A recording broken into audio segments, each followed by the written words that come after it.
যে কোনো বাটা খেতে তো আমরা কম বেশি সকলেই ভালোবাসি। এই পাতার বাটাটা খেতে খুবই ভালো লাগে। যারা এই পাতাটা খেয়েছো তার কাছে তো দারুণ স্বাদের হয়। এই একটা বাটা দিয়েই এক থালা ভাত খাওয়া পুরোই হয়ে যাবে। নিমেষের মধ্যে এক থালা ভাত শেষ হয়ে যাবে। চলো তাহলে কীভাবে রেসিপিটা করছি প্রথম থেকে শেষ অবধি ভিডিওটা দেখতে থাকো। আশা করছি তোমাদের ভালো লাগবে। নমস্কার বন্ধুরা, রিনাস কুকিং উইথ নেচারে আপনাদের সবাইকে স্বাগত। চলে এসেছি আজকের রেসিপি নিয়ে। আজকের রেসিপি আমি খারকোল পাতা বা ঘাটকোল পাতা বাটা করে দেখাবো। কীভাবে করছি সেই রেসিপিটা তোমাদের সঙ্গে শেয়ার করব। তো তার জন্য এখানে বেশ অনেক কটা খারকোল পাতা আমি তুলে নিয়েছি। পাতাগুলো পরিষ্কার করে ধুয়ে নিয়েছি। পাতাগুলো ছোট ছোট টুকরো করে কেটে নেব। আর পাতার যে ডাঁটাগুলো রয়েছে সেই ডাঁটাগুলো ছোট টুকরো করে কেটে নিতে হবে। চলো তাহলে আমি এই পাতাগুলো প্রথমে আগে ছোট ছোট টুকরো করে কেটে নিচ্ছি। এই ডাঁটাগুলো শুদ্ধ কেটে নেব। পাতাগুলো পরিষ্কার করে ধুয়ে বেছে কেটে নিয়েছি, ছোট ছোট টুকরো করে কেটে নিয়েছি। পাতাগুলো এবার একটু ভাপিয়ে নেব।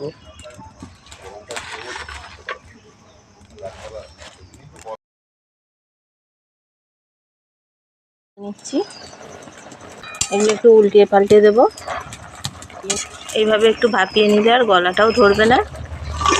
ভালো করে ভাপিয়ে নিয়েছি, এবার জল থেকে ছেঁকে নিচ্ছি। জলটা ঝরিয়ে নিয়েছি, খুব ভালো করে জলটা ঝরিয়ে এটা একটু ঠান্ডা করে নিই। আবারও কড়া বসিয়ে দিলাম, কড়াই দিলাম সর্ষের তেল। সর্ষের তেল গরম করে নিয়েছি। প্রথমে আমি 3টে শুকনো লঙ্কা ভেজে নিচ্ছি। তোমরা তোমাদের ঝালের পরিমাণ অনুযায়ী কম বেশি করে লঙ্কাটা দিও। লঙ্কাগুলো একটু ভেজে নেব। যে কোনো ভর্তায় শুকনো লঙ্কার ফ্লেভারটা বেশি ভালো লাগে।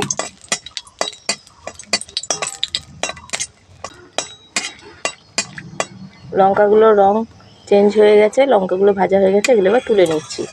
তেলের মধ্যে দিচ্ছি অল্প কালো জিরে, দিচ্ছি কালো জিরে আর রসুনটা ভালো করে ভেজে নেব। রসুনটা বেশ একটু লাল লাল করে ভেজে নিয়েছি। ভাপিয়ে রাখা খারকোল পাতাগুলো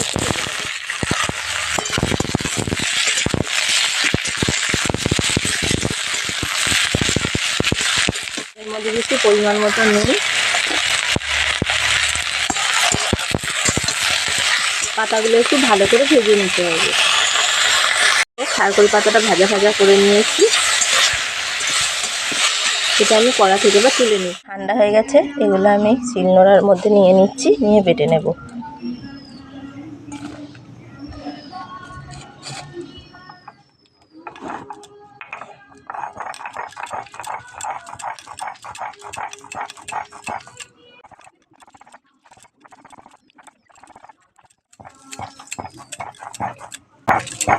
এইভাবে করে পাতাটা আমি পুরোটাই ভালো করে বেটে নিচ্ছি। যেটা নিয়েছিলাম সেটা বাটা হয়ে গেছে, বাকিটাও একই রকমভাবে বেটে নিচ্ছি।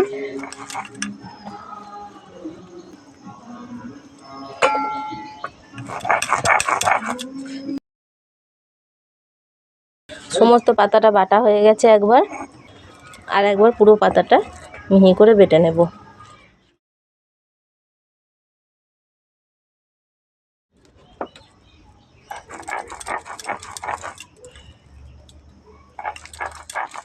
সমস্ত খারকোল পাতাটাই বাটা হয়ে গেছে।